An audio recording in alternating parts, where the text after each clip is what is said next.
अस्सलाम वालेकुम नाज़रीन, मैं हूं ज़मीर हैदर और आप देख रहे हैं प्रोग्राम क्रॉस टॉक। नाज़रीन, इलेक्शन की गहमा गहमी चल रही है पूरे मुल्क में। जलसे, जुलूस, रैलियां, कॉर्नर मीटिंग्स और बड़ी जमातों की तरफ से दूसरी जमातों के लीडर्स आपस में एक दूसरे के ऊपर तनकीद के तीर भी चला रहे हैं और तारीफें भी किसी की कर रहे हैं, किसी की सिंपैथीज भी ले रहे हैं। और ये एक माहौल जो इस वक्त बना हुआ है, यकीनन पाकिस्तान के लिए 8 फरवरी का दिन बहुत अहम होगा और अल्लाह करे कि 8 फरवरी तक और 8 फरवरी को पुरअमन इंतखाबात हों पूरे मुल्क में। और यकीनन ऑफ कोर्स सबसे इंपॉर्टेंट ये कि साफ और शफाफ इंतखाबात हों ताकि कोई इस पर एतराज़ ना उठा सके। बाकी एक दूसरे के ऊपर तनकीद मामलात वो तो उस तरह चलते रहेंगे। हमारी जो निगरां हुकूमत है वफाकी और जो निगरां हुकूमतें हैं सूबाई, वो इंश्योर कर रही हैं कि लॉ एंड ऑर्डर सिचुएशन बेहतरीन रहे। फौज भी डिप्यूट कर दी गई है। नाज़रीन, आज हम NA 233 कोरंगी 2 का थोड़ा सा जायजा लेना चाहेंगे क्योंकि कराची एक बहुत अहम शहर, रोशनियों का शहर, रेवेन्यू का शहर, और फिर कराची वो शहर है जो पूरे पाकिस्तान के लोगों को दिल खोलकर, हाथ खोलकर वेलकम करता है कि आओ इस शहर में आकर अपना रिज़्क कमाओ। बड़ा अहम शहर है, हल्का भी हमारे लिए बहुत अहम है। NA 233 कोरंगी 2। नाज़रीन, ये पहले 2018 में NA 240 था, 240 था, और इसमें सूबाई नशिस्तें जो इस वक्त हैं वो है PS 92, 93, 94, 96। इलेक्शन 2018 में इकबाल मोहम्मद अली खान साहब MQM पाकिस्तान के 61,165 वोट लेकर जीते थे और इसमें दूसरे नंबर पे मोहम्मद आसिफ अंसारी साहब TLP के थे। इलेक्शन 2024 में उम्मीदवार इस दफा फिर जावेद हनीफ साहब हैं MQM पाकिस्तान के, शहजादा शहबाज हैं तहरीक लब्बैक पाकिस्तान TLP के, और वो इस दफा भी जो है वो लड़ रहे हैं। और हारिस मेयो साहब आज़ाद उम्मीदवार हैं, लेकिन कहा जा रहा है कि उनका जो ताल्लुक है या टिल्ट है वो PTI की तरफ है। निदा आसिम साहिबा पाकिस्तान पीपल्स पार्टी की तरफ से लड़ रही हैं, लेकिन हॉट फेवरेट जो हैं उनमें जो नाम डिक्लेयर किए गए हैं उनमें कहा यह जा रहा है कि मोहम्मद जावेद हनीफ खान साहब और जो है सैयद रफ़ीउद्दीन साहब मुहाजिर कौमी मूवमेंट के, और शहजादा शहबाज साहब TLP के दरमियान है। और ऑफ कोर्स जो जमात इस्लामी के हमारे लीडर जो हैं वो इस दफ़ा उम्मीदवार हैं और वो लड़ रहे हैं इसमें, और वो टाउन नाजिम भी हैं लांडी के इस वक्त, अब्दुल जमील खान साहब। और ये वाज़े रहे कि इन्होंने बड़ी अच्छी पोजीशन जमात इस्लामी ने अब्दुल जमील खान साहब ने ली थी। 19,321 वोट लिए थे। मैं अपने मेहमानों का तारुफ करवाता चलूँ। अब्दुल जमील खान साहब जमात इस्लामी के कैंडिडेट हैं NA 233 के, और ये इस वक्त टाउन नाजिम हैं लांडी के। बहुत बहुत शुक्रिया अब्दुल जमील खान साहब आपके वक्त का। मेरे साथ मौजूद हैं वक्कास बाबर नकवी साहब, हमारे खसूसी नुमाइंदा कराची में। उनसे भी जानने की कोशिश करेंगे कि क्या सूरत हाल है। हम कोशिश कर रहे हैं कि मोहम्मद जावेद हनीफ साहब जो MQM पाकिस्तान के कैंडिडेट हैं वो भी हमें ज्वाइन कर लें। सबसे पहले वक्कास बाकर, ज़रा क्विकली मुझे बताएं कि इस हल्के के मसाइल क्या हैं, और क्योंकि इस वक्त टाउन नाजिम भी हमारे साथ मौजूद हैं तो वो भी बता सकेंगे कि आप कितना सही बता रहे हैं कि मसाइल कैसे हैं, और क्या अगर MQM पाकिस्तान पहले भी थी, यहाँ पे MNA थे उनके मोहम्मद जावेद हनीफ साहब, तो वो क्यों नहीं परफॉर्म कर सके? अगर मसाइल हैं तो वो ज़रा बताएं हमें। जी बहुत शुक्रिया आपका। इस वक्त जो हम बात करें जिला कोरंगी 2018 के इंतखाबात से लेकर इससे पहले जितने भी आम इंतखाबात हुए, जिला कोरंगी की करीबन तमाम ही नशिस्तों पर मुत्तहिदा कौमी मूवमेंट को कौमी और सूबाई असम्बली में कामयाबी मिली। इस हल्के के मुंतखब नुमाइंदों का ताल्लुक बिलउमूम मुत्तहिदा कौमी मूवमेंट से रहा, लेकिन NA 233 जो कि लांडी और कोरंगी के कुछ इलाकों पर मुश्तमिल हल्का मौजूदा हल्काबंदी के बाद है, इस हल्के का मेरे जो देरीना मसला है, 10 लाख नफूस पर मुश्तमिल आबादी का ये हल्का इंतखाब है कराची का, जो कि कराची में चंद बड़े हल्कों में शुमार होता है। इस हल्का इंतखाब में कोई एक सरकारी जामिया नहीं है। इस लांडी कोरंगी का इलाका है और एमकेएम का मजबूत तरीन गढ़ समझा जाता है। 1992 के ऑपरेशन के बाद के वक्त भी मुत्तहिदा कौमी मूवमेंट इस हल्के में मकबूल और मजबूत रही। उसके बावजूद इस हल्के का जो देरीना मसला, और एमकेएम की अगर हम बात करें तो एमकेएम की बुनियाद ही कराची में यूनिवर्सिटी न होने की थी, और इस हल्का इंतखाब में जो 10 लाख की नफूस पर मुश्तमिल आबादी का हल्का है, यहाँ पर कोई सरकारी जामिया नहीं है। गर्ल्स कॉलेजेस की अगर बात की जाए तो यहाँ पर गर्ल्स कॉलेजेस जो दरकार तादाद है उसके मुताबिक नहीं है।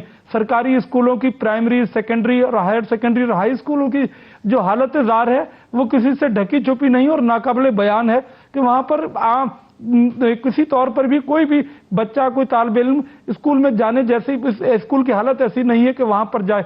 कराची के जो सबसे देरीना मसाइल हैं, सेवरेज के मसाइल, वो इस हल्का इंतखाब में लांडी कोरंगी में वो यहाँ पर भी मौजूद हैं। पानी की अदम फराहमी की शिकायत की बात की जाए, या पानी जो दस्तयाब पानी जिले कोरंगी के लिए और NH 233 में शामिल इलाकों के लिए उसकी मुनसिफाना तकसीम का मसला है, वो यहाँ पर भी है। हैरान कुन बात यह है कि दुनिया भी हम चांद पर जाने की बात कर रही है और इससे भी आगे के टेक्नोलॉजी हो चुकी है। कराची का इस वक्त जो सबसे बड़ा मसला है वो कचरा उठाए जाने का है, सफाई सुथराई का है। गुज़िश्ता 15 वर्षों में पीपल्स पार्टी के पास तसलसल से हुकूमत रही और इक्तिदार रहा और बिला शिरकत गैर उनके पास कोई रोक टोक के बगैर इक्तिदार था, लेकिन कचरा उठाने का, सॉलिड वेस्ट मैनेजमेंट का कोई निजाम नहीं बनाया जा सका। और आज भी Sindh solid waste management board जरूर मौजूद है, उसमें अफसरशाही मौजूद है, इखराजात हो रहे हैं, डॉलरों में उसकी पेमेंट नहीं तो, लेकिन क्विकली वकास क्विकली, तो इसके आप चलें वो मैनेजमेंट डिपार्टमेंट या जो भी हैं, तनख्वाहें मिल रही सब कुछ, लेकिन आप इन तमाम चीजों जो आपने आइडेंटिफाई की हैं, इनका मेन कसूरवार जो है वो इलेक्टेड लोगों को डिक्लेयर कर रहे हैं। देखिए, चूंकि पाकिस्तान में जो भी मौजूदा इंतखाबी निजाम है जो कि कौमी सूबा असेंबली के अरकान का तरीकेकार है, नहीं हाँ या ना, चाहिए एमएनए और एमपीए रिस्पॉन्सिबल है, जिम्मेदार बिल्कुल वही लोग हैं। सही, बिल्कुल सही। मैं चाहूंगा रिस्पॉन्सिबल है कि उन्होंने वोट इस बुनियाद पर लिए थे। बिल्कुल सही। जावेद हनीफ साहब हमारे रिपोर्टर कराची के, उन्होंने बड़ा इन डेप्थ डिटेल्स बताई हमें इस NH 233 की 233 जो लांडी और कोरंगी पर मुश्तमिल है। ये बता रहे हैं कि इसमें जो मेजर चीज़ें हैं कि तालीम के इश्यूज़ हैं, जिसमें स्कूलों की तादाद कम है, अगर हैं तो वो इस काबिल नहीं है कि बच्चे वहाँ जाएं। गर्ल्स कॉलेजेस की तादाद बहुत कम है, बच्चियों को बहुत दूर जाना पड़ता है। साफ पानी वो शायद पूरे कराची का मसला है, लेकिन यहाँ का बहुत दरीना मसला है। फिर सीवरेज का बहुत सीरियस इशू है, सफाई सुथराई का भी आपने सुन लिया। आप पहले MNA रह चुके हैं यहाँ पे, तो आप क्या वजह बताते हैं कि ये क्यों है अभी भी, अगर ये आप यहाँ पे रहे हैं, आपका स्ट्रांग होल्ड रहा है MQM पाकिस्तान का? पहली बात तो मैं MNA नहीं था इस इलाके से, नंबर 1 मैं MPA था। दूसरी बात ये कि जितने भी मसाइल का जिक्र आपके रिपोर्टर ने किया है, सॉलिड वेस्ट मैनेजमेंट हो, पानी हो, सिवरेज हो, एजुकेशन हो, यूनिवर्सिटी का ना होना हो, ये तमाम मसाइल जो है, सारी चीज़ें जो प्रोविंशियल गवर्नमेंट ने करनी होती है। और पिछले 15 साल से इस सूबे के अंदर पाकिस्तान पीपल्स पार्टी की गवर्नमेंट है, और वो इस इलाके से, ये इस इलाके से नहीं, कराची से ही वो लोग चिढ़ते हैं। वो हुक्मरान बन के आए हैं यहाँ पर, कॉलोनी के तौर पर शहर पर हुकूमत कर रहे हैं, यहाँ के रिसोर्सेज लूट के लेके जाते हैं, लाड़काना को भरते हैं, ब्लावर हाउस को भरते हैं, दुबई के महल बनाते हैं। यहाँ कॉलेज नहीं बनाना उन्होंने, वो क्यों बनाएंगे? यहाँ स्कूल नहीं बनाएंगे वो यहाँ पे। यहाँ एक मेडिकल कॉलेज के लिए बिल्डिंग जो है पिछले 15 साल से तैयार खड़ी है, वो मेडिकल कॉलेज बना के नहीं देते यहाँ पे। ये सारा मसाइल जो है इस वजह से है कि यहाँ के जो इलेक्टेड लोग हैं या यहाँ के स्टेक होल्डर जो है कराची के, उनके पास ना इख्तियार है, ना इक़्तिदार है, ना रिसोर्सेज है। हमारी जद्दोजहद जो इस वक्त है वो जद्दोजहद यही है कि हम इख्तियार इक़्तिदार जो है इन बटेरों से छीन के इन शहरों में वापस लेके आएंगे। जब ये इख्तियार इक़्तिदार इन बटेरों से छीन के शहर के लोगों के पास आएगा तो आप देखेंगे पानी भी मिलेगा, सीवरेज लाइनें भी होंगी, गैस भी होगी, बिजली भी होगी, एजुकेशन भी होगी और यूनिवर्सिटीज भी बनेंगी। ये जो हमारे रिसोर्सेज लूट के लेके जाते हैं और यहाँ पे लगाते नहीं है, 67% रिसोर्सेज जाते हैं, कुछ इस्लामाबाद ले जाता है, कुछ लाड़काना वाले ले जाते हैं, कुछ खैरपुर वाले ले जाते हैं, कुछ दुबई चला जाता है। शहर के लोग रुल रहे हैं। Solid waste management provincial government के पास है, वाटर बोर्ड प्रोविंशियल गवर्नमेंट के पास है। KMC के ऊपर प्रोविंशियल गवर्नमेंट के एडमिनिस्ट्रेटर बैठे रहे पिछले जावेद सालों हनीफ में। साहब। अब भी मेयर उनका बैठा हुआ है यहाँ पर। आप पूछे ना उनसे कि वो, आप उनको बुला के पूछे सही। कि पानी क्यों नहीं है, वाटर बोर्ड के चेयरमैन से पूछे पानी क्यों नहीं है यहाँ पे। पिछले 17 साल सुन लेना पूरी बात, पूरे 2007 जावेद हनीफ साहब K4 की स्कीम जो है पेंडिंग पड़ी है, एक पैसा नहीं देते ये लोग। K4 की स्कीम जो है पिछले जावेद हनीफ साहब, 2007 निदा में आसिम हुई थी। साहिबा आज तक उस सही सही बिल्कुल सही फरमाया आपने। क्योंकि उसके कहा पैसे आज जा तक रहा है नहीं मिले। कि वो आप पानी और कैसे- जमात इस्लामी और जो महाजिर कौमी मूवमेंट है वहां पे आप लोग ज्यादा स्ट्रांग हैं और TLP एक चौथी कुव्वत है, वो भी बहुत स्ट्रांग है। तो हमने पीपल्स पार्टी को इसलिए आज बुलाया ही नहीं था माजरत से, लेकिन सवालात उन्हीं से बनते हैं, लेकिन वो सिर्फ इस हल्के से नहीं, वो पूरे सिंध और पूरे कराची के हवाले से बनते हैं। बिल्कुल आपने सही फरमाया, मजीद भी इस पर बात करेंगे, लेकिन मैं चाहूंगा अब्दुल जमील खान साहब की तरफ जाना, क्योंकि वो टाउन नाजिम भी हैं इस वक्त लांडी में, और क्योंकि आप लोगों ने तो बल्दियाती इंतखाबात से बाइकआउट कर दिया था, तो बिल्कुल अब्दुल जमील खान साहब, आपने भी मसाइल की तरफ निशानदेही जो की हमारे रिपोर्टर ने, हमारे स्पेशल कॉरेस्पॉन्डेंट ने, वो आपने भी सुना। दूसरा एक मैं क्लैरिफाई करता चलूं कि I stand corrected Javed Hanif साहब कि आप MPA थे और यहां पे इकबाल मोहम्मद अली खान साहब जो हैं MNA थे। जी अब्दुल जमील साहब। जी सर, देखिए मैं आपसे अर्ज करूं कि 2005 से लेकर 2015 तक 2 मेयर रहे MQM के, मिनिस्ट्री में रहे, गवर्नर इनके पास था, MNA MPA सब इनके पास थे। मुझे बताइए रोना किस बात का है? कोई काम इस 20 साल में बिल्कुल नहीं हुआ। 18 साल इस बात को हो गए। तमाम जितनी भी चीजें थी सब इनके पास थी। कौन शरीके कार था मुझे बताइए? 2 मेयर कमाल साहब रहे, वसीम साहब रहे, गवर्नर साहब 14 साल रहे, फिर MNA रहे, फिर पार्टी में इनकी MQM के साथ और पीपल्स पार्टी की इश्तराक अमल हुकूमत रही, कई दफा रही। देखिए जो कुछ बिगड़ा है ना, ये ग्रेजुअली इसी वजह से बिगड़ा है कि लोगों ने काम नहीं किए, जो जिम्मेदारी थी वो नहीं अदा की। माशाल्लाह हमारे हनीफ साहब उस वक्त MPA थे और इस वक्त जो है इकबाल साहब थे, उनका इंतकाल हुआ, फिर बाय इलेक्शन हुआ। लेकिन आप देखिए सारी चीजें 19-20 साल तक इन्हीं के पास रहीं। आखिर किया क्या मुझे बताइए कि 2005 में नेमत साहब ने K4 का मंसूबा बनाया, K3 मुकम्मल किया, K4 आज तक नहीं बना, जबकि इनके साथ मुस्तकिल इनकी शराकतदारी भी रही, मेयर भी रहे, वजीर भी रहे, गवर्नर भी रहे। मुझे बताइए वो मंसूबा क्यों आज तक एक गिलास पानी का कराची में इजाफा नहीं हुआ? ये तमाम शराकत, उसके बाद आप कहेंगे जी पीपल्स पार्टी ने किया, फला किया। आप तो उनके शराकतदार थे, गवर्नर आपका था, सारे लोग आपके थे, आप सब कुछ कर सकते थे। कितने MP आपके पास थे, कितने MNA आपके पास थे? PTI तो बाद में आई है। तो आप ये देखिए सूरत हाल में, इस वक्त सूरत हाल ये है कि लोग यहाँ पानी के लिए, सीवरेज के लिए, सड़कों के लिए इतना इंफ्रास्ट्रक्चर बर्बाद है, जिसको आप देखिए किसने बर्बाद किया? क्यों नहीं ये काम हुआ सारा? MPA के फंड कहाँ जाते थे, MNA के कहाँ जाते थे, सिटी गवर्नमेंट के कहाँ जाते थे, सब कहाँ जाते थे? वही रोना इख्तियार का। MNA को क्या इख्तियार रोना नहीं था? उसके बाद पैसे नहीं थे, सूबा असेंबली वाले को पैसे नहीं थे, सब थे ना। तो आप मुझे बताइए क्या हुआ फिर? बिल्कुल सही, बिल्कुल सही, आपने बहुत अच्छे तरीके से बताया है। मैं चाहूंगा वकास, अब आपने बताया कि ये मसाइल हैं और फिर आपने बताया कि फेवरेट अभी MQM पाकिस्तान ही है, मतलब हमारे जो हनीफ साहब हैं यही फेवरेट हैं इस वक्त। और अभी जो अब्दुल जमील साहब ने बात बताई कि इनकी ही ताकत रही, इनके पास ताकत रही, गवर्नर्स इनके पास रहे, फिर ये पीपल्स पार्टी के साथ मतलब साथ भी रहे, फिर PTI की हुकूमत में भी साथ रहे, और उसके बावजूद अगर ये मसाइल आज वहीं पर खड़े हुए हैं तो सिर्फ और सिर्फ MQM पाकिस्तान पीपल्स पार्टी पर इल्जाम लगाकर इस बात से मुबर्रा हो सकती है कि जनाब हमारा कसूर नहीं है, हमें पैसे नहीं मिले, हमें इसलिए हम ये सीवरेज, साफ पानी, स्कूल, कॉलेजेस और मेडिकल कॉलेज जो है वो मुकम्मल नहीं कर सका। जरा क्विकली बताइएगा क्योंकि फिर मुझे इस पर जवाब भी लेना है। जी अच्छा, अब्दुल जमील साहब ने जिस बात का जिक्र किया ये बात बिल्कुल हकीकत है, लेकिन 2015 के बल्दियाती इंतखाबात में जमात इस्लामी और PTI ने मिलकर इलेक्शन लड़ा था।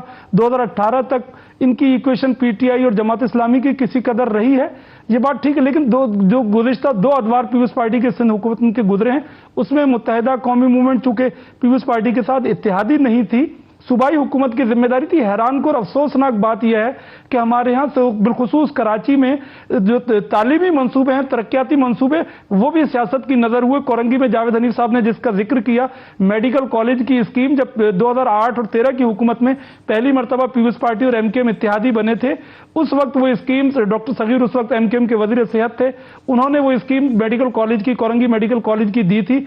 उसके बाद वो इमारत मुकम्मल तामीर होती रही 5 साल तक, और उसके बाद आज दिन तक वो स्कूल कॉलेज फंक्शनल नहीं हो सका। अभी जब ये पीडीएम की गवर्नमेंट में पीटीआई और पीपल्स पार्टी और एमकेएम दोबारा इत्तेहादी बने, तो डॉक्टर अजरा फजल पीछे उसमें वजीर सेहत थी, उन्होंने कोरंगी मेडिकल कॉलेज का एक रस्मी सा इफ्तिताह किया। तो ये हमारे यहाँ सियासी जमातों की और उनकी शराकत इख्तियार की बहरहाल एक सूरत-ए-हाल रही है कि किसी तौर पर भी आप जो हमने मसाइल की निशानदेही की, वो बिल्कुल हकीकत बात यही है कि सूबाई हुकूमतों ने इंप्लीमेंट करना है। अगर एमपीए तरक्याती फंड लेकर भी आ जाए। वकास, 1 मिनट, 4.25 साल एमक्यूएम पाकिस्तान और पीटीआई साथ थे सिंध में। सिंध में हुकूमत चूंकि पीपल्स पार्टी की थी और मरकज में पीटीआई और एमकेएम साथ थे, लेकिन जो मरकज में इत्तेहादी होने की वजह से सूबाई हुकूमत उनके न वो काम कर रही थी, न सूबाई हुकूमत के काम मरकज में हो रहे थे। वफाक में ये साथ थे, मौजूद थे ना वफाक में, और सिंध में भी इकट्ठे ही थे। तकरीबन हुकूमत पीपल्स पार्टी की थी, ठीक है। तो वहां पे जो वादे किए थे 2018 में, सिंध में पीपल्स पार्टी 2018 में जो वादे किए थे, उनमें से कोई पूरा किया एमकेएम पाकिस्तान ने? देखो, मुत्तहिदा कौमी मूवमेंट ने जो 2018 के इंतखाबात जिन मंशूर और जिन वादों और जिन नारों पर जीता था, वो पूरा नहीं कर सकी, और उसकी कोई भी वजूहत आज मैं एमकेएम अपना जिक्र करे, लेकिन कोरंगी का मसला, ये कराची के बिलुमूम मसाइल हल नहीं हो सके। आम आदमी के लिए इसको कोई वो नहीं है कि किसकी वजह थी, कौन मसले का जिम्मेदार था और कौन। सही। मैं चाहूंगा कि मैं जावेद हनीफ साहब की तरफ चलूं। जावेद हनीफ साहब, आपने अभी हमारे टाउन नाजिम लांडी के अब्दुल जमील खान साहब, जो कि जमात इस्लामी के कैंडिडेट हैं NA 233 में, उनकी बात सुन ली। उन्होंने कहा कि आपके पास कोई एक सच एक्सक्यूज़ है नहीं। गवर्नर्स आपके रहे, आप पीपल्स पार्टी के साथ भी रहे, फिर आप वफाक में तो साथ ही रहे हर एक के, तो एटलीस्ट कोई ना कोई असर रसूख तो रहता है वफाक का अपने हल्के में, कुछ बल्दियाती कामों में, लोकल लेवल पे कामों में। तो आप सारा मलबा जो है टेक्निकली आपने पाकिस्तान पीपल्स पार्टी पर डाला है, जिससे अब्दुल जमील खान साहब मुझे लगा है कि शायद इत्तफाक नहीं करते। जमील साहब को बोले उनकी खुशकिस्मती है कि हमारी भीख पे दीवी उस पर नाजिम बन के बैठे हैं, क्या टाउन नाज बन के बैठे हैं। इससे पहले भी जब हमने बाइकआउट किया था, रहमतुल्ला खान उसी सूरत में इलेक्ट होकर आए थे जब हमने बाइकआउट किया था। हम बाइकआउट करते हैं तो ये जो पॉलिटिकल यतीम है, ये भी आ जाते हैं इसके अंदर। तो इनको बोले कि ज़रा, अब जब जिन्होंने बात की 2005 से 2010 की बात की, तो मैं इनको बताता हूँ हमने क्या किया। उस ज़माने में सबसे पहले जो पानी आया, K2 में आया, उस ज़माने में फारूक सत्तार मेयर थे। उसके बाद K3 का पानी आया, रहमतुल्ला खान नहीं थे उस ज़माने में, मुस्तफ़ा कमाल नाजिम थे, उस वक्त 100 मिलियन गैलन पानी आया। उस ज़माने में शायद आपको याद हो 2005 से लेकर 2010 तक जब एमकेएम के नाजिम थे और एमकेएम का गवर्नर था, तो कराची जो है दुनिया के 4 बड़े शहरों के अंदर शामिल था, तरक्की करने वाले शहरों में। और उस ज़माने में कितने अंडरपासेस बने, कितने रोड बने, सारी कनेक्टिविटी ठीक हुई और सारी डेवलपमेंट हुई उस ज़माने में। तो ये अगर कहते हैं कि उस ज़माने में काम नहीं हो, तो इनको शायद इग्नोरेंस है, ये पॉलिटिकल यतीम लोग ऐसी ही बातें करते हैं। बाकी जहाँ तक बात रही कि उसके बाद अगर इजाज़त है तो मैं क्विकली ब्रेक पे जाने से पहले, सही, बिल्कुल मैं बिल्कुल आपका पॉइंट आ गया जावेद हनीफ साहब। मैं चाहूंगा कि ब्रेक पे जाने से पहले क्विकली एक कमेंट ले लूं मैं अब्दुल जमील खान साहब का। अब्दुल जमील खान साहब, उन्होंने कहा कि हम नहीं होते तो आप लोग आके मतलब जीत जाते हैं, और फिर उन्होंने जो कहा सियासी यतीम कह दिया उन्होंने आपको। अब मुझे नहीं मालूम, यकीनन आप एक पूरे पाकिस्तान की बड़ी जमात हैं, आप लोगों का एक असर रसूख रहा है, कराची में बड़ा जोर रहा है, आपके बड़े बड़े लोग जो हैं वहाँ से मेयर भी रहे हैं। तो ये जो जावेद हनीफ साहब ने जो बात की है, इसका क्विकली जवाब दे दें तो फिर मैं ब्रेक की तरफ जाऊंगा जी। देखिए, हम बात कर रहे हैं कारकर्दगी पर, ये जो पर्सनलाइज हो रहे हैं ना, इन्हें इस इलेक्शन में पता लग जाएगा कौन यतीम है कौन शफीक है, समझ रहे बात आप। और इंशाल्लाह जो कुछ कराची वालों ने हमारा काम देखा है और जो इनका काम देखा है, इनकी करप्शन देखिए। इंफॉर्मेशन का मिनिस्टर कौन था उनके साथ, मुझे बताइए, इमरान खान के साथ अमीनुल हक थे, कराची में कौन सी यूनिवर्सिटी बनी, कौन काम हुआ, कैसा काम हुआ, मुझे बताइए। ये सारे मफादात अपने हासिल करते हैं। अभी पीपल्स पार्टी के साथ एक ही थाली में खाया और उसके बाद अलग नारा लगाते हैं, महाजिर का वो लगाते हैं सिंधी का, और फिर दोनों बिलाखिर एक साथ हो जाते हैं, दोनों मिल जाते हैं, फिर बराबर में शराकतदारी करके फिर उनके साथ तमाम अपने मामलात को डील करते हैं। कब इन्होंने अवाम का काम किया? मुझे 20 साल हो गए इस मुल्क को, आप मुझे बताइए क्या तरक्की की? तमाम चीजें आपके पास थी, तमाम इख्तियारात आपके पास थे। वसीम तो हर वक्त रोता था इख्तियार नहीं मेरे पास। तो तुम्हारा सिटी गवर्नमेंट का बजट 26 अरब रुपए कहां जाता है? नेमत साहब ने तो 42 अरब पे छोड़ा था, रिड्यूस कैसे हो गया? कौन इस बजट को खा गया? रिकवरी नहीं होती थी, सारे अपनी जेबें भरते थे, सारा अपना माल खाते थे। हमने जब छोड़ा था उस वक्त 42 अरब पर बजट था सिटी गवर्नमेंट का। उसके बाद क्या हुआ? कमाल साहब ने तो वो मंसूबे पूरे किए जो जमात ने और नेमत साहब K3 बना के गए। इनको ख्वाब ख्याल में भी नहीं है कि K3 के बाद K4 की फेजिबिलिटी बना के उस वक्त क्या कॉस्ट थी और आज क्या कॉस्ट है। KCR का क्या हुआ, बसेस का क्या हुआ? नेमत साहब ने बसें डाली, ग्रीन लाइन डाली थी, कहां गई सारी की सारी? सब ये बेच खाई इन्होंने। इनकी करप्शन बेनकाब हो रही है सारी। अब ये पीपल्स पार्टी मलबा डालते हैं, गलत कर रहे हैं, शरीक कार है उसके बराबर के। उसके साथ पूरे तरीके से ये अपने इनराफ नहीं कर सकते कि उस पर मलबा डाल दें पीपल्स पार्टी जिम्मेदार। आप भी जिम्मेदार है, वो भी जिम्मेदार है। सही, ये कराची दुश्मनी है, ये कराची दुश्मनी है। मैं चाहूंगा एक छोटी सी ब्रेक ले लूं। ब्रेक के बाद यकीनन जो आपने बातें की हैं वो बड़ी मानीखेज हैं, और फिर मैं ये भी जानने की कोशिश करूंगा, क्योंकि अब्दुल जमील साहब ने कह दिया कि आप इंतखाबात में तो बुरा भला कहना शुरू कर देते हैं, लेकिन अगर वफाक में पीपल्स पार्टी की हुकूमत बनेगी तो शायद आप दोबारा उनके साथ जाकर बैठे होंगे। यकीनन इसमें आपने अपनी आवाम का सोचना होता है, लेकिन सवालात तो फिर रह जाते हैं। दूसरा, फिर हम ब्रेक के बाद आएंगे तो नाज़रीन ये भी जानने की कोशिश करेंगे, क्योंकि 2018 में एक नया फैक्टर था और वो था TLP का, जिन्होंने एक बड़ा हैवी वोट लिया था, दूसरे नंबर पर थे। इस दफा MQM पाकिस्तान, हमारे वकास जो रिपोर्टर हैं उन्होंने कहा था कि MQM पाकिस्तान, महाजिर कौमी मूवमेंट और TLP जो हैं वो हॉट फेवरेट हैं, और जमात इस्लामी भी हॉट फेवरेट है। तो अब इसके पर भी बात करेंगे ब्रेक के बाद।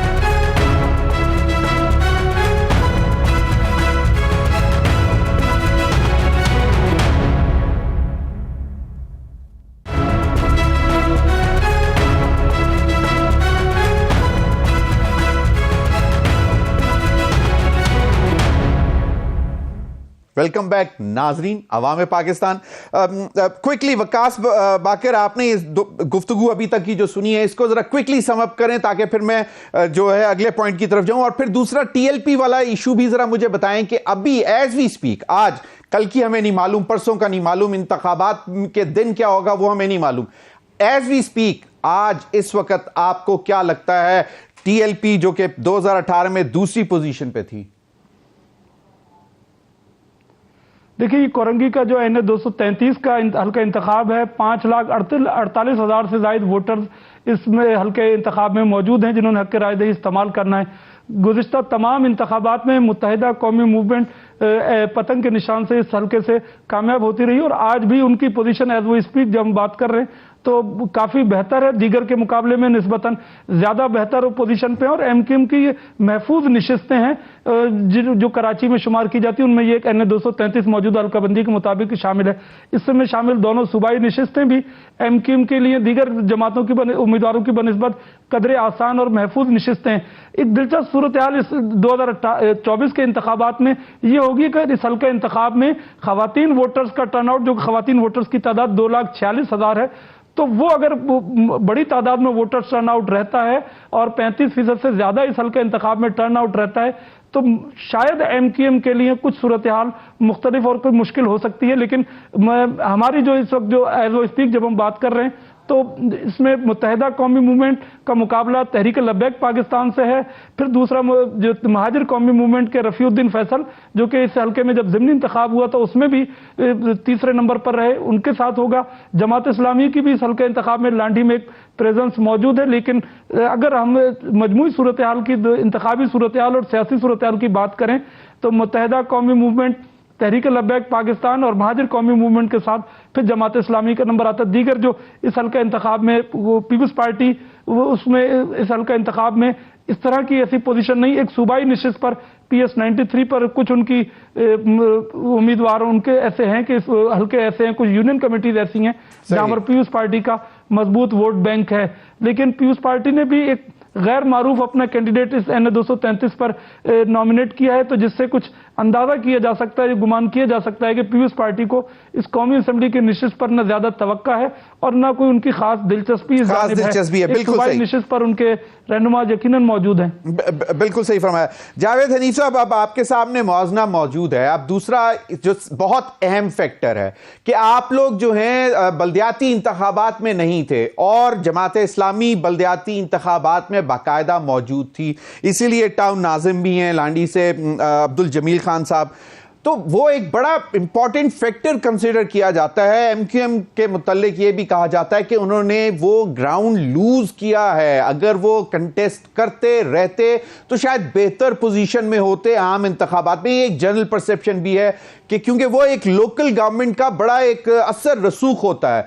अब यकीनन वकास क्योंकि वहां पे ग्राउंड पर मौजूद हैं, उन्होंने स्टडी की है, उनका अपना, मैं एक मतलब एक जनरल कमेंट है मेरा कि एक परसेप्शन ही होता है, तो उस पॉइंट ऑफ व्यू से भी आप बताएं। और दूसरा, आप कैसे देख रहे हैं कि सेकंड थर्ड नंबर पर अगर आप ही नंबर 1 हैं तो?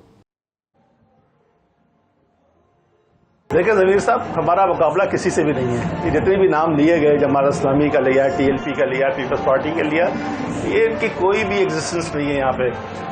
लोकल गवर्नमेंट के इलेक्शन की अगर बात कर लें, जमात इस्लामी ने इलेक्शन लड़ा, यहाँ से जरा पूछ लें इनके काउंसलरों को, इनके चेयरमैन को वोट कितने मिले। 25,000 का वोट था जिस एरिया के अंदर, वहाँ 300 वोट, 500 वोट या 800 वोट लेकर ये इलेक्ट हो गए, तो ये क्या हैसियत है इनकी? कोई हैसियत नहीं है। वो तो जैसे मैंने पहले कहा कि सियासी यतीम है, हम नहीं होते तो आ जाते हैं ये लोग। अच्छा, जहाँ तक बात रही पोजीशन की हमारा जैसे मैंने कहा कि हमारा किसी से कोई मुकाबला नहीं है। TLP के थोड़े एक आध दो पैकेट्स हैं, जो कोई पॉकेट्स हैं जहाँ पे कोई थोड़ा बहुत परफॉर्म कर सके। हमें किसी से कोई खतरा नहीं है, हमारी बहुत महफूज सीट है, इंशाल्लाह हम जीत जाएंगे इसको, और हमारे सारे MPA भी सारी ये सीटें जीतेंगे इंशाल्लाह। बहुत बहुत शुक्रिया। मैं चाहूंगा कि अब्दुल जमील खान साहब से कमेंट लूं। अब्दुल जमील खान साहब, आपने गुफ्तगू सुन ली, हमारे जो स्पेशल कॉरेस्पॉन्डेंट हैं उनका भी एक ऑब्जर्वेशन है, और आपने हनीफ साहब की भी गुफ्तगू सुन ली। आप क्या समझते हैं कि लोकल बॉडीज आपने कंटेस्ट करके कितना इंपॉर्टेंट जो है वो माइलस्टोन अचीव किया हुआ है, जो आपको इन इंतखाबात में भी हेल्प करेगा? जी देखिए मोहतरम, मैं आपसे अर्ज करूं कि लांडी टाउन अगर ये नहीं थे तो मुझे बताइए, बकिया जमातें नहीं थी, PTI नहीं थी, पीपल्स पार्टी नहीं थी, TLP नहीं थी, आप मुझे बताइए इतना आसान होता है जीतना? 30,000 वोट हमने लिए 10 यूनियन काउंसिल से। ये झूठ बोल रहे हैं, सरासर के 500 वोट, मैक्सिमम मेरे 2500 से लेकर 4500 वोट हैं, ऑन रिकॉर्ड बता रहा हूँ आप। सही, ये वोट मेरे जो ऑन रिकॉर्ड हैं, जो मैंने यूनियन काउंसिल जीते। क्या और जमातें नहीं थी यहाँ पर? अगर ये लोग नहीं थे, किसी खौफ से नहीं थे, परेशानी से नहीं थे, तो हमारा तो मसला नहीं है ना। आपको किसने मना किया? किन के कहने पर आप चलते हैं? तो अगर आपने नहीं, आप 16 महीने तक PDM की हुकूमत में रहे, वहां भी आप चूरी खाते रहे, लड्डू खाते रहे, तो आपने किया क्या? असल में बात जब एहतसाब की आती है, ये शख्स उस वक्त जब पिछला 18 का इलेक्शन हो रहा था, मैंने भी कॉन्टेस्ट किया था, मैंने भी 20,000 वोट लिए थे यहाँ से। ये जावेद साहब उस वक्त जेल में थे, और ये EDO रहे, ये नेमत साहब के जमाने में EDO थे ये, और ये पूरा दौर नेमत साहब का जानते हैं कितनी दयानतदारी से नेमत साहब ने काम किया। पूछे इनसे, वहां से रिटायर हुए ये KMC से, ये सिटी गवर्नमेंट से रिटायर हुए। और मैंने इनको सलाम कहा था जब ये DC के ऑफिस में थे, मैंने कहा जावेद साहब मैं आपको बहुत पुराना जानता हूँ, मैं नाजिम साहब के साथ 4 साल मैंने 2001 से 2005 तक मैं रहा। अब ये ब्लेम दे रहे हैं, पर्सनलाइज हो रहे हैं। देखिए, हम कोई बड़ा दावा नहीं करते, अल्लाह की जात पर बड़ी उम्मीदें, लोगों के दिल खुले हैं और लोगों ने हमारी तरफ रुजू किया है। अगर और भी जमातें जीत सकती थी, अगर ये नहीं थे तो उसका फायदा PP को क्यों नहीं पहुंचा? ये नहीं थे तो उसका फायदा PTI को क्यों नहीं पहुंचा? ये नहीं थे तो TLP को क्यों नहीं पहुंचा? एक सीट किसी ने नहीं जीती, एक काउंसलर किसी का नहीं है। आप मुझे बताइए, हैरान कुन बात है कि लांडी की 10 सीटें जमात इस्लामी ने जीती। सही। अब अब्दुल जमील खान साहब, अभी उन्होंने कहा कि अल्लाह ना करे, खुदा ना करे पीपल्स पार्टी की हुकूमत आए, लेकिन जब मैंने उन्हें कहा कि चलें अगर आ गई, तो फिर उन्होंने मतलब वो फिर आवाज ज्यादा शोर पीछे था, यकीनन वो कैंपेन में थे। अब आप रजिस्टर करते हैं इस बात को, और फिर अब आपका क्या तजिया कहता है कि अगर मैं आपको अल्लाह की जात पे यकीन करके बता रहा हूं, अब ना ये यहाँ होंगे और ना ये शराकतदारी में होंगे। इनको मौका ही नहीं मिलेगा। जो मौका अल्लाह ने दिया बहुत दे दिया, अब कोई मौका नहीं इनके लिए अवाम में। नहीं, जाके देख लें आप पीपल्स पार्टी को भी सिंध में कमजोर देख रहे हैं। मैं घर घर जा रहा हूँ, मैं गली गली जा रहा हूँ, कूचे कूचे जा रहा हूँ, ये तो जा भी नहीं सकते अवाम में। इसलिए लोग सवाल करते हैं, उम्मीदवार ही बदल दिया। जो उम्मीदवार पहले था वो अब नहीं है, ना सूबाई में, ना कौमी में, ना कोरंगी में, ना लांडी में। आप मुझे बताइए, कोई जवाब दे तो होगा ना। मैं तो उम्मीदवार था, लोग मुझसे पूछे, मैं कोरंगी टाउन का भी नाजिम रहा, मैं लांडी का भी नाजिम हूँ। तो आप मुझे बताएं कि हम तो जवाब दें, लोग पूछ रहे हैं, हम कह रहे हैं बिल्कुल ठीक है, आप जो कह रहे हैं वो होना चाहिए। जो कमी कोताही रह गई, ये तमाम चीजें लोग हम पर फेथ कर रहे हैं। और यकीन मानिए भाई, आपको पता लग जाएगा कि ये इलेक्शन जो है वो इस वक्त कराची का इलेक्शन, और हाफिज साहब ने जिस तरह चीजों को टेकअप किया है, पूरी कराची इस वक्त हाफिज साहब के साथ है। बिल्कुल हमारा जलसा। बिल्कुल। अब्दुल जमील साहब, एक क्विकली एक बात बताएं कि आपने कहा कि ये नजर ही नहीं आ रहा है, ये हैं भी नहीं, ये कैंडिडेट भी बदले, सब कुछ हुआ है। मैं ये बात कर रहा हूं कि अगर एमक्यूएम जितने भी लोग जीतते हैं, वो अगर पीपल्स पार्टी की हुकूमत अगर आपको वफाक में नजर आती है या सिंध में नजर आती है, तो ये फिर दोबारा बैठेंगे उनके साथ जाके, यस और नो? सर आप देखिए, इन्होंने सबसे पहले क्या किया, अभी नवाज शरीफ का यहाँ पता नहीं है, इन्होंने इलाक कर लिया उनके साथ और उनको मान लिया वजीर आजम। आप मुझे बताइए कितनी हरीस हैं ये इस काम के, इक़्तिदार के, सीटों के, वजारत के। इन्हें अवाम से कोई दिलचस्पी नहीं है। यहाँ एडमिनिस्ट्रेटर भी 16 महीने यहाँ रहा, सारे काम यही करते रहे। कौन रहा एडमिनिस्ट्रेटर कराची के अंदर? सब कुछ इन्होंने बर्बाद किया, इदारों को इन्होंने बर्बाद किया, एजुकेशन को इन्होंने बर्बाद किया। सही, बिल्कुल बर्बाद करके किस मुंह से लोगों के पास जाएंगे? मैं आपको बता रहा हूँ, ग्राउंड रियलिटी आपके नुमाइंदों को भेजें, चौक चौराहे पर लोगों से पूछे किसको। बिल्कुल। मैं वकास से रिक्वेस्ट करूंगा कि जी वो जाएं। वकास, क्विकली एक मुझे बताएं, वो कह रहे हैं कि एमक्यूएम पाकिस्तान ने तो चेहरे बदल दिए, जो पहले थे वो अब यहां फेस करने को नहीं आ रहे। तो आप किस पॉइंट पे इतने, मतलब इस पॉइंट पे जरा कोई कमेंट कर दें, फिर मुझे प्रोग्राम क्लोज कर, सॉरी, शॉर्ट ब्रेक की तरफ जाना जी। देखिए, इकबाल मोहम्मद अली साहब तो इंतकाल कर चुके, जो इस हल्के से उम्मीदवार रुकन कौमी असम्बली थे। मोहम्मद अबू बकर बाई इलेक्शन में कामयाब हुए थे। वो अब सूबाई निशिस्त पर मोहम्मद अबू बकर, जो एमक्यूएम राब्ता कमेटी के रुकन है, वो भी उसी कोरंगी से ही सूबाई निशिस्त पर, दूसरी हल्के की सूबाई निशिस्त पर उम्मीदवार हैं। एमक्यूएम ने बशमूल कोरंगी के कराची में करीबन तमाम ही सूबाई निशिस्तों पर उम्मीदवार तब्दील किए हैं। और आपका ख्याल है कि एमक्यूएम पाकिस्तान इस वक्त जरा स्ट्रांग पोजीशन में? बहुत बहुत शुक्रिया आप तीनों हजरात का। नाज़रीन, वक्त हुआ एक ब्रेक का। ब्रेक के बाद हाजिर होंगे तो हमारे साथ होंगे ब्रिगेडियर रिटायर्ड हारिस नवाज साहब, और जरा कराची में जो गुज़िश्ता रोज जो सूरत हाल या वाक़या पैदा हुआ, जो सामने नजर आया, उस पर जानने की कोशिश करेंगे, और ओवरऑल सिंध की लॉ एंड ऑर्डर सिचुएशन की। Stay with us.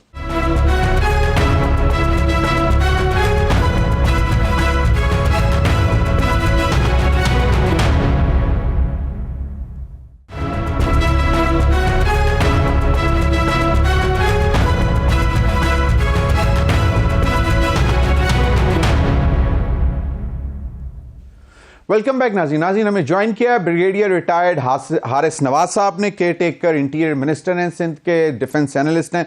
बहुत बहुत शुक्रिया ब्रिगेडियर साहब आपके वक्त का। ब्रिगेडियर साहब, इलेक्शन का सीज़न है, गहमा गहमी है, रैलियां निकल रही हैं, जलसे, जुलूस, कॉर्नर मीटिंग्स। एक तो ये कि कल 3 तलवार कराची में हमने वाक़या एक देखा। अब ज़रा आप, क्योंकि आप केयर टेकर इंटीरियर मिनिस्टर हैं, आपके पास ज़्यादा तफसीलात मौजूद होंगी। एक्चुअली हुआ क्या वहाँ पे, किस तरह ये सारा मामला ख़राब हुआ और इतनी ज़्यादा फिर पकड़ धकड़, आंसू गैस तक मामला पहुँचे? देखिए ज़मीर, बात ये है कि बड़ी क्लियर हमने इंस्ट्रक्शन दी हुई हैं इवन पॉलिटिकल पार्टीज़ को, पॉलिटिकल वर्कर्स को, पॉलिटिकल लीडर्स को, कि जब भी आपने कोई रैली निकालनी है या कोई कॉर्नर मीटिंग करनी है या आपने जलसा करना, प्लीज 48 आवर्स पहले हमें बताएं, so that we provide you proper security. सही। But in government is responsible provide security to each and every citizen. उनके जान की, माल की हिफाजत हमारी रिस्पॉन्सिबिलिटी है। अगर आप इम्प्रॉम्प्टू सडनली आप एक जगह पर आगे इकट्ठे हो जाएं, रोड ब्लॉक कर दें और आप लोग नारे लगाने शुरू कर दें, फिर पुलिस आए और उसके एसएचओ को आप इतना जख्मी करेंगे हॉस्पिटल, उसके बाद फिर जाहिर है कि एक काम जो कानून की हरकत में आता है, क्योंकि ये किसी पार्टी का भी हो, इरिस्पेक्टिव ऑफ पीपल्स पार्टी है या जीडी है या पीटीआई है या एमक्यूएम है, कोई भी पार्टी कानून को अपने हाथ में लेके तो we going to be very very tough, because we want very peaceful, fair, free and transparent election. उसके लिए आप सबको कोऑपरेट करना पड़ेगा इन पॉलिटिकल पार्टी को। ये हमने अभी फिर आज ये पुलिस ने डिटेल में डीएसपी कॉन्फ्रेंस की, उनको बड़ा क्लियर बता दिए, पार्टीज को बता दीजिए कि इसके ऊपर हम कोई कॉम्प्रोमाइज़ नहीं करेंगे। अगर आप आके आपको बताते नहीं, आपने परमिशन नहीं ली, तो आप इसको डिस्पर्स करें, then you start throwing stones, आप गाड़ियों को आग लगाना शुरू कर देते हैं, आप ऐसे गवर्नमेंट ऑफिशियल को मारना शुरू कर देते हैं, शदीद जख्मी कर देते हैं। These are not the thing which I am going to at least accept it, और जिसकी वजह से फिर बाद में जब पकड़े लोगों को लेकर गए हैं और उनके जो इन्वॉल्व है सिर्फ उनके खिलाफ हम कानूनी कार्रवाई भी कर रहे हैं। लेकिन ये कहना कि जी किसी पार्टी के खिलाफ, बिल्कुल ऐसी बात नहीं है। कल एक रात को MQM और पीपल पार्टी में भी हुआ, उसके ऊपर एक आदमी मर गया। हम बड़ी सख्त उस पर कार्रवाई कर रहे हैं। किसी पॉलिटिकल पार्टी का हो, जो करवा लेगा, जो शैतानी करेगा, मस्ती करेगा, ये भी टेकन टू टास्क। सही। ब्रिगेडियर साहब, आपने कहा कि 24 आवर्स पहले मिनिमम जो है बताना है और 48 आवर्स पहले एप्लीकेशन देनी है कि हम फलां रूट अपनाएंगे, जलसा की रैली ये रखेंगे। ये SOPs हैं इस वक्त सिंध गवर्नमेंट के। और क्या 144 भी लगी हुई है? क्योंकि पंजाब में तो लगी हुई थी और उसमें उन्होंने यही कहा बिल्कुल लगी हुई है। और सबसे बड़ी बात है कि असला की नुमाइश नहीं हो सकती। खुल्लम खुल्ला लोकल वेपन लेके जा रहे हैं। मैंने वार्निंग दे दी है और टोल्ड ने उस पूरी गाड़ी को इंपाउंड करें, गार्ड्स को पकड़े, लीडर के खिलाफ जो भी पार्टी का उसका लीडर है उसको कार्रवाई की जाए, क्योंकि ये इससे इश्तियाल फैलता है। अगर आप किसी के सामने 30-40 गार्ड्स लेके निकलें और फिर वहाँ नारे लगाएं और फिर वहाँ पर जाके दूसरी तरफ 20 साल में आएगी, ये हम अफोर्ड नहीं कर सकते। This is going to set a very bad example. इसलिए मैं बात कर रहा हूँ कि कोई भी ना असले की नुमाइश कर सकता है और वो पीसफुल रहेगा, कोई हवाई फायरिंग नहीं करेगा, वेपन नजर नहीं आने चाहिए। अगर करेगा तो उसके खिलाफ कानूनी कार्रवाई होगी। वैसे ब्रिगेडियर साहब, इससे क्या सख्त इकदाम ये नहीं हो सकता कि अगर किसी भी पार्टी की रैली में रिगार्डलेस के कोई भी लीडर हो और अगर वो वेपन्स नजर आते हैं, असले की नुमाइश होती है, चलाना तो दूर की बात, तो आप कम से कम उस पार्टी को ही रेप्रिमांड करें, मतलब इंस्टेड ऑफ दैट इंडिविजुअल, ताकि पूरी पार्टी तक हीट जाए और सबको पता लगे कि जी ये दिस इज नॉट एक्सेप्टेबल। जिस तरह आपने कहा कि गुज़िश्ता रात जो है अगर MQM पाकिस्तान और पीपल्स पार्टी के दरमियान तसादम हुआ, और पहले मुझे ये बताएं कि क्या उन्होंने वो जहां पे हुआ उसकी कोई परमिशन ली हुई थी उन्होंने, जो भी वो करने जा रहे थे जहां पे भी ये वाकया हुआ? बिल्कुल, जलसे से फारिग होके आप मेन रोड पर आ रहे हैं 40-50 लोगों के साथ, और अगर किसी पार्टी का दफ्तर है वहां के नारेबाजी कर रहे हैं तो इश्तियाल होगा, लड़ाई होगी। इसलिए मैं किसी को भी अभी ब्लेम नहीं करना चाहता। वो रिपोर्ट हमारे पास आ गई है, जो कंसर्न लोग हैं उनके खिलाफ भी FIR कट जाएगी, क्योंकि एक आदमी भी मर गया, उसकी भी कोई फैमिली है, कोई जिम्मेदार है। और सेकंड ये कि ये जो पॉलिटिकल जो लीडर उस वक्त मौजूद होगा हम उसके खिलाफ कार्रवाई करेंगे। पार्टी को हमने वार्न किया है, बहुत बता दिया है कि आप अपने लोगों को बताएं कि असले की नुमाइश पे पाबंदी है, और अगर जो करेगा उस वक्त उसके खिलाफ कार्रवाई होगी, और चाहे उसका इलेक्शन होता है नहीं होता, आई am not push. We have to ensure कि हालात को ठीक किया है। बिल्कुल सही। अब गुज़िश्ता रोज जो 3 तलवार पे हुआ, क्या वो किसी एक खास पॉइंट से आगे जाने की कोशिश कर रहे थे, या ओरिजिनली जहां से वो स्टार्ट हुए थे दैट वाज इलीगल क्योंकि उनके पास कोई परमिशन नहीं थी? और कहां पे जाकर आप लोगों का एक ब्रेकिंग पॉइंट जो जहां पे हुआ कि जी मतलब वो हमने देखा 3 तलवार पे ही वो जो विजुअल्स जो हम नजर आ रहे हैं उसमें कि वहां पे जाके बैरिकेड्स लगे हुए थे, वहां से आगे जाने की कोशिश की, वहां तक उनको आने की इजाजत थी, हुआ क्या था? नहीं, देखिए वहां पर वो इकट्ठे हो रहे थे और उसके बाद वो आगे जाना चाहते थे। जो हमारी डिस्ट्रिक्ट एडमिनिस्ट्रेशन ने यही कहा जी कि आपने परमिशन नहीं दी, प्लीज डिस्पर्स, आपको हम आगे जाने नहीं दे सकते क्योंकि आपने परमिशन नहीं ली है।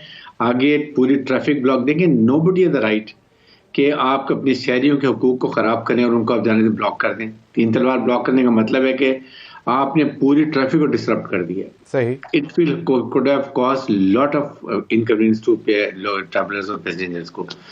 सेकंड, उसके बाद अगर हम कहते हैं मना करते हैं, आप स्टोन थ्रो कर देते हैं। उस थ्रोइंग में आप SHO को सख्त शदीद जख्मी करते हैं, वज़तोकूब करते हैं, फिर उसके बाद आप गाड़ियों को जलाना शुरू कर देते हैं। ये एक्सेप्टेबल नहीं चीज़ है, और ये एक के लिए नहीं, ये सब के लिए। और जो भी करेगा इसमें, मैंने बड़ा क्लियर कह दिया रेंजर्स को और पुलिस को कि प्लीज टेक लॉ के मुताबिक एक्शन करें, कानूनी कार्रवाई करें, ताकि एक सेट एग्जाम्पल करें, आइंदा कोई और ना करें। अगर आज हम छोड़ते जाएंगे तो कल ही ज्यादा बढ़ती जाएंगी चीजें। इसलिए we to maintain law and order for peaceful, fair and free transfer election के लिए, इसलिए इसको हम बड़ी सख्ती से इस पर अमल करेंगे। सही। ब्रिगेडियर साहब, क्योंकि केयर टेकर गवर्नमेंट, चाहे वो फेडरल हो चाहे वो प्रोविंशियल गवर्नमेंट्स हो, उनकी सोल रिस्पॉन्सिबिलिटी जो है वो इंतखाबात को पुरअमन, जिस तरह आपने कहा, शफाफ और साफ बनाने की यकीन दहानी करानी और यकीनी बनाना है यकीनन। तो अब क्या, अब अगर ये खास ये जो पार्टी जिसने कल ये कोशिश की, उनका ये ख्याल है कि जी हम अगर बाकायदा परमिशन भी मांगेंगे या कुछ भी होगा तो हमें परमिशन नहीं मिलेगी, हमारे साथ मतलब बाकायदा तौर पर जो है विक्टिमाइजेशन हो रही है, तो वो उसको फिर कैसे एड्रेस किया जाए? या उससे पहले कभी कोई उनकी कोई एप्लीकेशंस आई, जलसा, जुलूस, कॉर्नर मीटिंग की या रैली की, जो जिसको डिनाई किया हो? नहीं, कोई ऐसी नहीं है, जो आएगी तो अगर वो कानून के मुताबिक ठीक होगी तो हम परमिशन देंगे, और ये अलाउड है, इसलिए किसी पार्टी को भी है। हम किसी पार्टी को विक्टिमाइज नहीं करें, ना हमने सिंध में किसी को भी अननेसेसरी ना हरासमेंट की है, ना विक्टिमाइजेशन की है, ना किसी को अरेस्ट किया है। लेकिन अभी कानून के मुताबिक, क्योंकि अब रह गए 1 हफ्ता 10 दिन रह गए, इसके ऊपर वेरी स्ट्रिक्ट, और किसी को हम इजाजत नहीं देंगे, क्योंकि अगर एक को जरा से रिलैक्स करेंगे तो फिर बाकी से इनकरेज होंगे। सो वी हैव टू, जो कहते हैं ना कि इमीडिएट एक्शन करें, वो हमने करना है। और हाँ, टाइम पर इजाजत लें, अगर वो भी समझ के इसमें ब्लॉक नहीं होगा, इसमें नुकसान अमन नहीं होगा, इसमें कोई और प्रॉब्लम नहीं होगा, then we will allow, definitely, why not. बिल्कुल सही ब्रिगेडियर साहब। अब यकीनन अभी तो इलेक्शन डे तक तो आपकी पूरी कोशिशें हैं कि इस किस्म की कोई सिचुएशन ना बन सके। इलेक्शन डे वाले दिन इट्स अ मेजर टास्क, मतलब ये अपहिल टास्क होगा लॉ एंड ऑर्डर को मेंटेन करना, सिक्योरिटी इंश्योर करना, और ख़ास तौर पे जिस तरह ही रिजल्ट्स अनाउंस करना शुरू होते हैं तो फिर वो जज्बात, इश्तियाल, गुस्सा, खुशी, वो सब का एक क्लैश शुरू हो जाता है। तो इन सब चीज़ों को, मतलब it's not an easy task. पूरे सूबा है, उसके बाद सबसे बड़ा इम्पॉर्टेंट आपका बिजनेस सिटी है जहाँ पे आप बैठे हुए हैं, पाकिस्तान का कराची। तो उसके लिए क्या तैयारियां, क्या इकदाम हैं? क्योंकि इतना आसानी से तो कोई सुनता है नहीं। ये तो हमेशा हम देखते आए हैं, सुनते आए हैं कि जी SOPs ये हैं, ये नहीं होगा, ये नहीं होगा, लेकिन अल्टीमेटली हम देखते हैं कि खुदा ना खास्ता हमारी ख्वाहिश ये है कि अब ना हो, लेकिन हम अल्टीमेटली देखते हैं कि कोई ना कोई, कहीं ना कहीं कोई लाशें गिर जाती हैं। देखें, इसमें चीफ मिनिस्टर सिंध ने और हमने बैठ के तमाम DG rangers, IG police, concern official सब ने बैठ के डिटेल में डिस्कशन की है। हमने वर्चुअल कॉन्फ्रेंस में तमाम DIG डिफरेंट डिवीजन्स के उनको लेके बात की है। बड़ी क्लियर पॉलिसी दी है कि लॉ एंड ऑर्डर के ऊपर कोई कॉम्प्रोमाइज नहीं है। सेकंड, हमने बड़ी क्लियर बता दी कि कहाँ तक जो पॉलिटिकल पार्टी लीडर आ सकता है। उसके बाद हमने हर पोलिंग स्टेशन के ऊपर जो नॉर्मल है उस पर 4 पुलिसमैन होंगे, जो सेंसिटिव है उसके ऊपर 5 पुलिसमैन होंगे, और जो हाईली सेंसिटिव उस पर 6 होंगे। इसके अलावा इसके पीछे प्लस से 4-5 पुलिस स्टेशन के ऊपर हमारी रेंजर्स होगी, क्विक एक्शन फोर्स। उसके 8-10 के ऊपर हमारी मिलिट्री होगी, they will have communication, close CCTV हमने कैमरे NRTC के थ्रू वहाँ सब इंस्टॉल करवा रहे हैं। They are taking the task, और 50% हमने फंड भी रिलीज कर दिए हैं। खाने के, ट्रांसपोर्ट के, everything has been distributed, funds कर दिए हैं। चीफ मिनिस्टर वेरी क्लियर, ताकि किसी को कोई इतराज ना हो। Now we are going to ensure के, अभी भी मैं PT कोशिश करता हूँ कि पोलिटिकल पार्टी के लीडर्स की कॉन्फ्रेंस कर लें, उनसे बात कर लें, उनको बता दें कि जी ये रूल्स ऑफ द बिजनेस है, आप इसको वायलेट नहीं करेंगे। अदरवाइज इरिस्पेक्टिव जिस पोलिटिकल पार्टी की भी गलती होगी उसको हम कानून के मुताबिक उसके खिलाफ एक्शन करेंगे। सही। ब्रिगेडियर साहब, यकीनन अब एक पार्टी जीत जाती है, खुशी में वो हवाई फायरिंग कर रहे हैं, या हारने वाली गुस्से में आके डायरेक्ट फायरिंग वगैरह कर देते हैं, या कुछ हो जाता है। तो अगर जीते हुए कैंडिडेट की तरफ से ये आपके पास शवाहिद मिल जाते हैं, तो क्या उस वक्त वो जीता हुआ कैंडिडेट, उसको आप उस पोलिंग स्टेशन से या उस जहां पे भी अगर कोई मेजर फाइनल रिजल्ट के ऊपर वो अपने जहां पे उसका मेन पॉलिटिकल अपना पार्टी का ऑफिस या जो उसका अपना ऑफिस होगा, और वहां पे अगर ये वाकया पेश आता है, तो क्या उसको उस वक्त ये इलेक्शन कमीशन को आप कह सकते हैं कि जी इन्होंने ये वायलेशन की है, इनका ये डीसीट किया जाए, या इनका रिजल्ट रोक लिया जाए, या इनको जो जीते हैं उसको नल एंड वॉइड डिक्लेयर किया जाए? Because that is very sensitive thing, क्योंकि या खुशी में या गुस्से में ये दोनों काम हो जाते हैं। देखिए, वहां पर प्रिजाइडिंग ऑफिसर भी होगा, फिर डिस्ट्रिक्ट रिटर्निंग ऑफिसर होगा, दे हैव गॉट मैजिस्ट्रेटिव पावर्स भी उनके पास है। They can call for ranger, they can call for military, और वो आके कानून के मुताबिक इनके खिलाफ कार्रवाई करेंगे, इनको अरेस्ट करेंगे, इनके खिलाफ केस करेंगे। बट डेफिनेटली जो इलेक्शन का प्रोसेस है उसको पीसफुल बनाएंगे। अननेसेसरी हम किसी का ना इलेक्शन डिले करना चाहते हैं, ना किसी को पोलिटिकल वो कैंडिडेट को अरेस्ट करेंगे। बट जो भी उस वक्त कानून की खिलाफ वर्जी कर रहा होगा, उसके साथ जो भी लोग होंगे उनको हम जरूर उनके खिलाफ कार्रवाई करेंगे, उनको अरेस्ट करेंगे।